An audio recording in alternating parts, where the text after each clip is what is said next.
ચાલો આજે આપણે બ્રહ્માંડની એક એવી અનોખી સફર પર નીકળીએ જ્યાં આપણે જાણીતી હકીકતોથી શરૂ કરીને એવી કલ્પનાઓ સુધી પહોંચીશું જે કદાચ ભવિષ્યની વાસ્તવિકતા હોય. ચાલો એક સવાલથી શરૂઆત કરીએ. જરા વિચારો, એવી કઈ મોટામાં મોટી વસ્તુ છે જેની આપણે કલ્પના કરી શકીએ?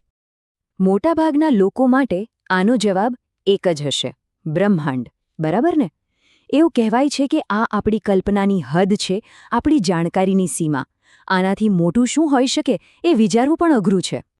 હવે આટલા વિશાળ બ્રહ્માંડને સમજવું હોય તો શરૂઆત ક્યાંથી કરવી? ચાલો આપણે આપણા પોતાના સરનામાથી શરૂ કરીએ, પણ આ સરનામું બ્રહ્માંડીય છે. વિજ્ઞાન છે ને એ બ્રહ્માંડને એક પછી એક સ્તરમાં ગોઠવે છે. જેમ કે આપણું સૌરમંડળ. હવે આવા અસંખ્ય સૌરમંડળ ભેગા થાય એટલે બને એક આકાશગંગા. પણ અહીં વાત અટકતી નથી. ઘણી બધી આકાશગંગાઓ મળીને બનાવે છે એક ક્લસ્ટર, અને આવા હજારો લાખો ક્લસ્ટર ભેગા થાય ત્યારે બને છે એક સુપર ક્લસ્ટર. કેવું અદ્ભુત છે નહીં? તો આપણે આખી રચના તો જોઈ લીધી, પણ આ બ્રહ્માંડ છે શું? એને વ્યાખ્યાયિત કેવી રીતે કરાય? જો એકદમ સરળ શબ્દોમાં કહીએ તો બ્રહ્માંડ એટલે બધું જ, હા બધું જ, જે પણ વસ્તુનું અસ્તિત્વ છે, પછી એ પદાર્થ હોય, ઊર્જા હોય, સમય હોય કે જગ્યા હોય, એ બધું જ બ્રહ્માંડનો ભાગ છે. ટૂંકમાં જે કંઈ છે તે જ બ્રહ્માંડ છે. હવે અહીં એક બહુ જ રસપ્રદ સવાલ ઊભો થાય છે. જો બ્રહ્માંડ એટલે બધું જ, તો શું આપણું આ બધું જ એકમાત્ર છે, કે પછી આવા બીજા પણ બધા અસ્તિત્વ ધરાવે છે? અને બસ આ જ સવાલ આપણને એક એવા વિચાર તરફ લઈ જાય છે જે આપણા બ્રહ્માંડના એકાધિકારને પડકારે છે. ચાલો વાત કરીએ મલ્ટીવર્સની. આ બંને શબ્દોમાં જ એમનો અર્થ છુપાયેલો છે. યુનિવર્સમાં યુનિ એટલે એક, એટલે કે એક વિશ્વ. બીજી તરફ મલ્ટીવર્સમાં મલ્ટી એટલે ઘણા, એટલે કે અનેક વિશ્વો. આ વિચાર એટલો બધો પોપ્યુલર છે કે ફિલ્મોમાં પણ આવી ગયો છે. યાદ છે ડોક્ટર સ્ટ્રેન્જ? એમાં પણ કહેવાયું હતું કે મલ્ટીવર્સ એક એવી વિભાવના છે જેના વિશે આપણે બહુ જ ઓછું જાણીએ છીએ, અને એ વાત સાચી પણ છે. તો આ મલ્ટીવર્સનો સિદ્ધાંત કહે છે શું? એ કહે છે કે આપણી દુનિયા જેવી અસંખ્ય દુનિયાઓ સમાંતર રીતે અસ્તિત્વ ધરાવે છે. જરા કલ્પના કરો, શક્ય છે કે કોઈ બીજા બ્રહ્માંડમાં આપણું જ કોઈ બીજું સ્વરૂપ હોય, જેને જીવનમાં અલગ નિર્ણયો લીધા હોય.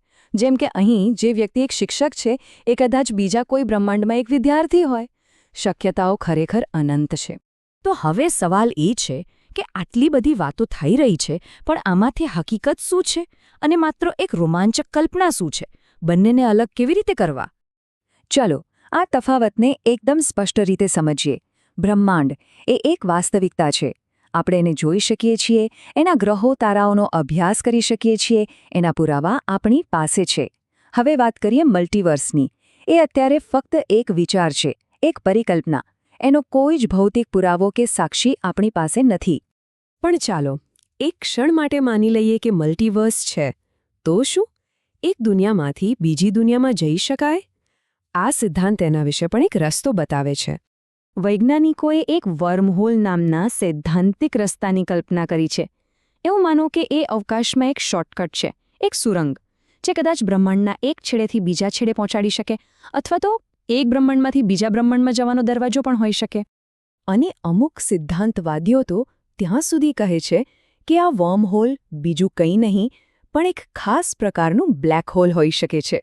મતલબ કે એક વિશાળ બ્લેક હોલમાં જવાથી કદાચ બીજા વિશ્વનો દરવાજો ખુલી જાય. જો કે સાચું કહીએ તો બ્લેક હોલની અંદર ખરેખર શું છે એ તો વિજ્ઞાન માટે હજી પણ એક મોટું રહસ્ય જ છે.